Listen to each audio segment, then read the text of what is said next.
Merci. Très bien, alors je vais intervenir sur justement le rôle de l'Union européenne dans les mesures prises contre les intérêts iraniens dans la lutte contre le terrorisme. Je vais également essayer surtout, afin de dynamiser, d'y passer le moins de temps possible, de voir véritablement cette intervention en parallèle avec celle qui va suivre, celle d'Anthony Alexandre.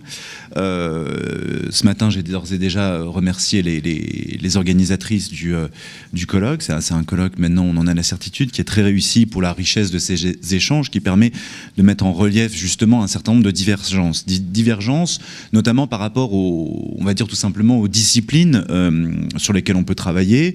On va évoquer des aspects qui ont trait au terrorisme, et ce sont des aspects qui ont un caractère juridique et non pas ici politique, ce qui véritablement change le paradigme. Donc de ce point de vue-là, on peut parfaitement arriver à formuler vraiment des aspects qui sont des aspects totalement différents, et notamment d'évoquer que des hypothèses de terrorisme fondées justement sur la religion sont des hypothèses qui sont quand même très anciennes et qui puisent leurs racines dans un certain nombre d'origines. Pourtant, par rapport à l'Union européenne, ce que l'on dit fréquemment juridiquement, et cette affirmation se vérifie pas pour l'Iran, pour ainsi dire, c'est que on dit que le terrorisme est un des vecteurs de l'intégration européenne. C'est repris par la plupart de la doctrine, qu'elle soit interne ou justement européenne. Pourtant, le terrorisme reste une des seules matières dans laquelle va s'exprimer justement la souveraineté nationale. Il est vrai qu'à l'heure actuelle, pourtant, on trouve des compétences du droit de l'Union européenne en la matière, surtout avec l'essor du traité d'Amsterdam depuis 1999. Pourtant, le terrorisme reste ici sur un modèle qui est un modèle qu'on va qualifier d'étrange, de paradoxal, voire même d'inversé en la matière. Alors que l'on voit des phénomènes en matière de blanchiment et de corruption, et c'est ce sur quoi on va travailler d'ailleurs par la suite, des phénomènes où justement le droit de l'Union européenne précède le droit interne, constitue ici une source d'inspiration. À l'inverse, en matière de terrorisme, le droit de l'Union européenne est plus suiveur et attentiste qu'autre chose. Comment est-ce qu'on peut affirmer des choses pareilles? D'abord, on va évoquer les textes, la décision cadre du 13 juin 2002, je pense que vous allez justement détailler, qui a été modifiée par une autre décision cadre par la suite, qui fait immédiatement suite aux attentats du 11 septembre 2001, donc une prise en compte du droit de l'Union européenne. On constate immédiatement une prise en compte qui est tardive, postérieure aux différents attentats. À ce moment-là, le droit de l'Union européenne, non pas va être une source d'inspiration, mais va s'inspirer du droit des États européens. Et terroristes, des infractions qui sont des infractions classiques, de droit commun, mais commises avec un mobile terroriste. Il s'agit d'intimider ou de terroriser. Cette définition est reprise par les instruments européens. Elle est tout simplement reprise.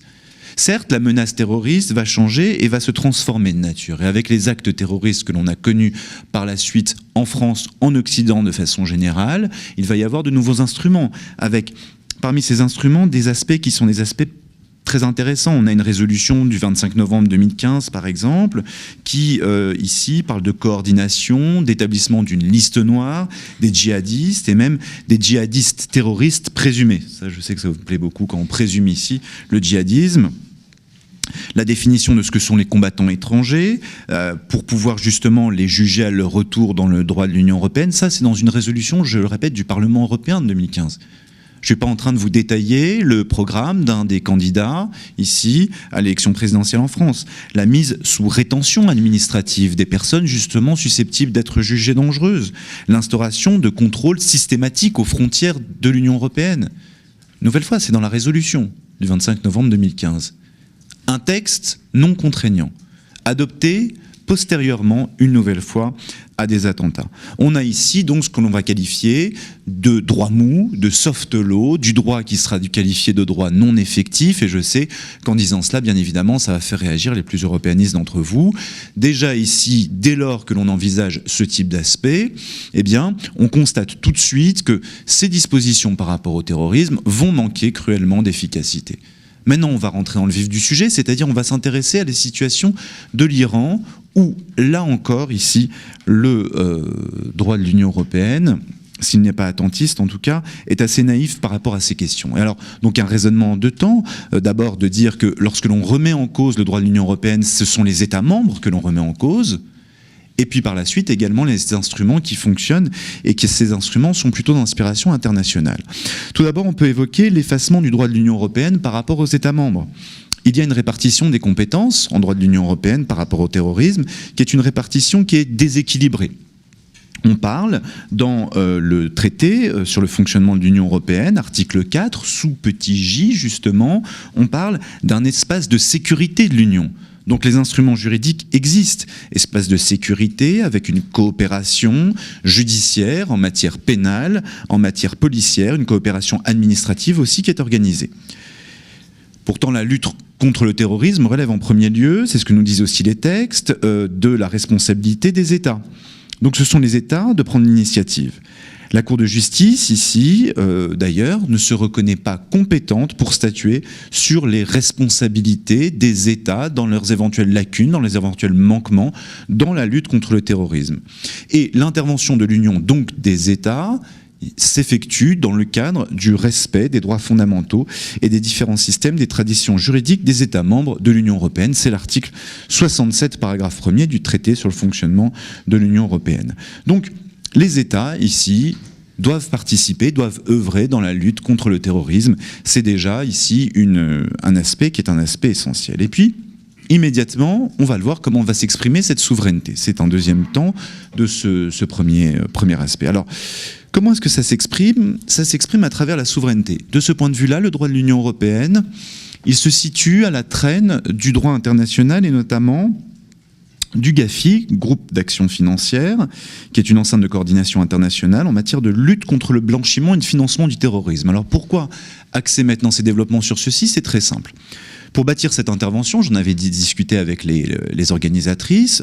D'abord, je leur avais dit, est-ce que vous êtes sûr de vouloir me faire intervenir sur une thématique comme celle-ci ? Puisque quand on intervient comme celle-ci, il y a deux façons de faire les choses, c'est-à-dire une façon, on va dire, très tiède des choses, une présentation totalement normative, puis une présentation un petit peu plus effective et quelque peu engagée. Bon, pour me calmer, elles m'ont mis modérateur ce matin, mais ici, les propos peuvent n'être qu'engagés par rapport à ces développements-là. Pourquoi ? Quand on tape dans les moteurs de recherche des différents revues juridiques le terme terrorisme, le terme Iran, on s'attend à voir sortir un certain nombre d'entrées. Alors je tape sur les différents moteurs de recherche, des grands éditeurs juridiques, terrorisme, Iran, je trouve au départ rien. Je cherche un petit peu plus, je rentre un système de mots-clés, j'ai quand même été formé à ces choses-là. Je tombe sur une décision sur laquelle on va revenir par rapport aux Moudjahidines du peuple. J'attendais le Hezbollah, j'ai les Moudjahidines du peuple. Je suis extrêmement surpris, je suis choqué, justement, et que lorsque l'on constate ces différents aspects, c'est que la lutte contre le terrorisme par rapport à l'Iran, justement, ne prend pas nécessairement la forme que l'on va attendre. Alors, justement, où est-ce que l'on peut trouver des sources ? C'est par rapport au GAFI.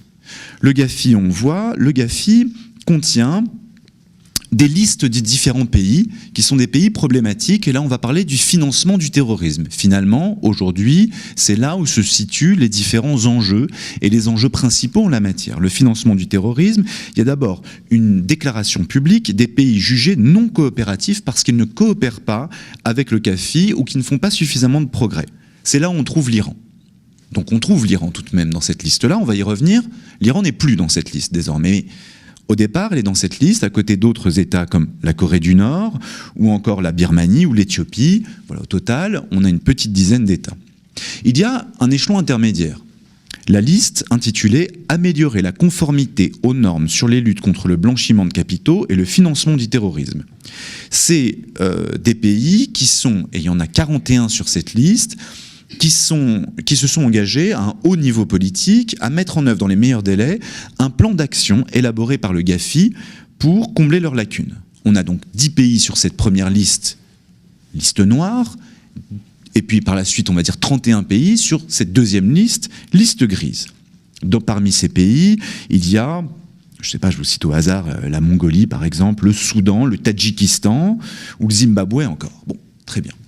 Parmi tous ces différents pays, après, il y a des normes en interne qui s'adressent aux opérateurs économiques, qui figurent dans le Code monétaire et financier, et la Direction générale du Trésor appelle les différents professionnels à prendre en compte ces informations délivrées par le GAFI, dans leur analyse des risques, c'est-à-dire lorsqu'ils procèdent à des investissements on leur attire l'attention de ce point de vue-là, pour mettre en œuvre des dispositifs de sécurité sous le contrôle de différentes autorités, pour mettre en œuvre un certain nombre de mesures qui sont des mesures de vigilance par rapport à leurs relations d'affaires. Pourquoi ? Parce que le GAFI s'est rendu compte très tôt, mais il est limité par sa propre compétence, que le financement du terrorisme, c'est finalement ce qui gouverne le terrorisme en lui-même. Alors, ça relève un petit peu de ce que l'on avait déjà vu ce matin, mais s'agissant de cette déclaration publique, les choses ont évolué, et elles ont évolué depuis le 24 juin 2016. On constate une évolution concernant l'Iran. C'est du moins ce que dit le GAFI. On constate une évolution. Il y a un engagement politique de l'Iran qui est qualifié de haut niveau. Alors là, il s'agit de documents qui ne figurent qu'en langue anglaise sur le site du GAFI. Et de ce point de vue-là, comment a fait l'Iran pour sortir de la liste noire, être dans une liste grise où on n'incite pas à investir, mais finalement, on ne bloque pas tout à fait les investissements. C'est que l'Iran a eu la bonne idée de demander son assistance technique au GAFI pour mettre en œuvre son propre plan d'action. Désormais, donc, les contre-mesures qui étaient proposées, qu'il s'agit là de mesures, on ne peut pas parler de sanctions. On a beaucoup discuté avec les organisatrices, j'ai été insupportable avec elles pour changer à plusieurs reprises le terme de mon intitulé. Il n'y a pas de sanctions. Ce sont simplement des mesures. Donc là, il y a une suspension des contre-mesures pour 12 mois. Durant ces 12 mois, on va suivre les progrès de l'Iran pour mettre en œuvre leur propre plan d'action. Et si l'Iran ne respecte pas ses engagements, on va rétablir ces contre-mesures. Donc, on est quand même dans une situation un petit peu paradoxale où, avec cette idée de dialogue que l'on avait déjà rencontrée par rapport aux aspects économiques, désormais, on dialogue avec l'Iran, l'Iran prend un engagement qui est théorique, demande au GAFI lui-même d'intervenir pour mettre en œuvre cet engagement-là, on suspend immédiatement les mesures. On pourrait envisager un autre système de sanctions, et en termes d'effectivité, ici, on est quand même sur des difficultés. Bon.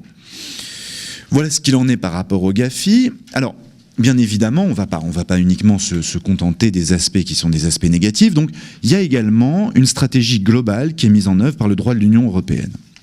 Alors, il y a de cette façon-là une longue litanie d'instruments incitatifs ici, dont la terminologie et également la nature donne le tournis.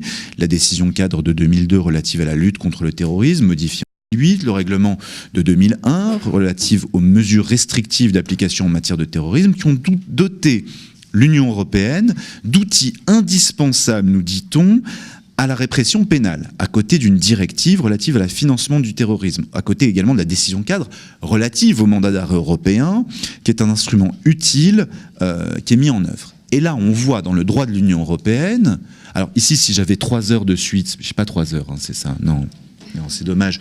Je détaillerai parce qu'il y a 17 actions. Alors, dans les actions, il y a les stratégies, les programmes, les stratégies, les programmes, les plans d'action, afin d'élaborer un modèle européen de sécurité, de lutte contre le terrorisme. Il y a même la création en 2011 d'un réseau de sensibilisation à la radicalisation qui rassemble les acteurs, travailleurs en première ligne par rapport à ces différents domaines et qui sont sur ces questions. Il y a le programme de Stockholm également qui a mis en place un certain nombre d'instruments. Ces instruments, ici, ont mis en place des stratégies. Stratégie à l'orée 2010-2014, stratégie 2015-2020. Alors, les textes, ils sont bien évidemment accessibles, et puis ce à quoi on s'attend, c'est bien évidemment des textes qui sont des textes contraignants. Pas de textes contraignants. Plus encore, des raisonnements qui sont parfois des raisonnements un peu alambiqués dans la présentation qui en est faite ou dans la mise en œuvre qui en est faite.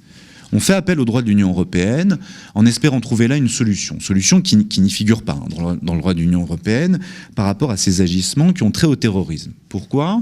Parce que, étonnamment, et là-dessus je me suis quand même quelque peu documenté, lorsque l'on traite du terrorisme, la première chose que l'on s'attend à voir, c'est d'évoquer, et le financement du terrorisme, c'est d'évoquer la question du Hezbollah. Le Hezbollah, on n'en trouve qu'une trace extrêmement limitée, voire pas de trace. Plus encore par rapport au gouvernement, à l'État Iran, à proprement parler, pas l'Iran de façon globale, parce que ça serait capable d'englober ici la population qui n'y est absolument pour rien. On sait pertinemment, et ça, bien évidemment, je me suis suffisamment documenté, que le Hezbollah et le gouvernement iranien, on est quand même sur une proximité, voire même, pour certains, une identité. Pour autant, ici, les mesures qui sont prises sont des mesures qui ne sont pas tout à fait efficaces, ou en tout cas des mesures qui sont quasiment, de ce point de vue-là, inexistantes. Alors bien évidemment, de lutter contre le terrorisme, ça va inciter, ça pose une difficulté, qui est une difficulté, et je vois bien que ça s'agite beaucoup, mais c'est une difficulté de définition du terrorisme. La définition juridique du terrorisme, c'est celle que j'ai évoquée, et moi je ne me fonde que sur des aspects qui sont des aspects juridiques. D'un point de vue politique, ici, et c'est ce qui se passe par rapport justement à l'inscription qui a eu lieu par rapport aux Moudjahidines du peuple, c'est-à-dire que politiquement on est susceptible d'évoquer une entité terroriste dès lors qu'il s'agit d'une entité qui vise à lutter contre un gouvernement. Mais si ce gouvernement lui-même finance le terrorisme, comment peut-on dire que ceux qui luttent contre le terrorisme eux-mêmes sont des terroristes? Et il y a eu toute une action judiciaire, juridictionnelle, qui a conduit justement au fait d'effacer les Moudjahidines de ces dispositions-là. On va l'évoquer bien évidemment très très rapidement, ne vous inquiétez pas, mais on va évoquer cette considération-là parce que là, on se situe sur un mode de raisonnement généralement, qui est un mode de raisonnement qui me semble, propos qui est relativement engagé, mais qui me semble quand même assez simpliste. Ce mode de raisonnement consiste à dire ici, voilà, l'idée c'est la chose suivante, l'ennemi c'est Daesh, donc tous les ennemis de Daesh, les ennemis de mes ennemis sont mes amis. C'était, je me souviens, le même mode de raisonnement que j'avais à l'école maternelle, lorsqu'ici j'avais un ennemi, et du coup je me faisais copain avec tous ces ennemis en espérant pouvoir lui créer des problèmes. Je pense que la géopolitique quand même mérite un tout petit peu mieux qu'un raisonnement qui est digne d'un enfant de 6 ans. Alors, partant de ces considérations, que s'est-il passé par rapport aux Moudjahidines? On a inscrit donc l'association des Moudjahidines dans cette liste ici, dans cette liste qui indique que l'on a gelé les différents fonds. On a une position commune qui servait de fondement à cela. Une contestation a eu lieu devant le tribunal de l'Union européenne, du tribunal de première instance de l'Union européenne, qui finalement, dans sa décision du 12 décembre 2006, intitulée, ce qui est logique, « Organisation des Moudjahidines du peuple d'Iran contre le Conseil de l'Union européenne », qui a levé ces différentes sanctions. Non sur le bien fondé, il n'y a pas eu de discussion sur le bien fondé, ça n'a pas donné lieu à un débat qui était un débat politique sur le point de savoir qu'est-ce que le terrorisme ou qu'est-ce que n'est pas le terrorisme, mais plus encore, ici, la discussion a eu lieu, et c'est paradoxal, cette leçon de droit qui a été donnée, sur le fait qu'en la matière, ni le principe du contradictoire, qui est pourtant essentiel à toute prise de décision, ni les droits de la défense de façon générale, non, dans cette procédure, étaient respectés. Donc finalement, on aboutit à quoi? Tout simplement une levée des sanctions. Alors, bien évidemment, ici, il y a 2 enseignements que l'on peut dire, un enseignement un petit peu négatif. Je sais que mon intervention est empreinte d'aspects négatifs, mais justement, c'est pour ça que vous êtes là, pour donner un petit peu, par la suite, des aspects positifs et de l'espoir. C'est d'abord de dire que, par rapport à ces considérations-là, eh bien, l'organisation des Moudjahidines a rappelé à l'Union européenne ce qu'était le respect des droits qui sont inhérents à ce qui est tout simplement le procès équitable. Quand une personne est poursuivie, elle a le droit de se défendre, d'une part, mais d'autre part, ce faisant, la décision ayant été contestée jusque devant la Cour de justice, finalement, la Cour de justice a affirmé quoi? La compétence de l'Union européenne en matière de lutte contre le terrorisme. Ce qui signifie, et ce sera mes propos conclusifs, tout simplement de dire que l'Union européenne a les moyens juridiques d'intervenir, mais qu'il faudrait qu'au lieu de mettre en place face au terrorisme un simple mur de papier, elle se décide d'agir en prenant des mesures qui soient effectives. Je vous remercie.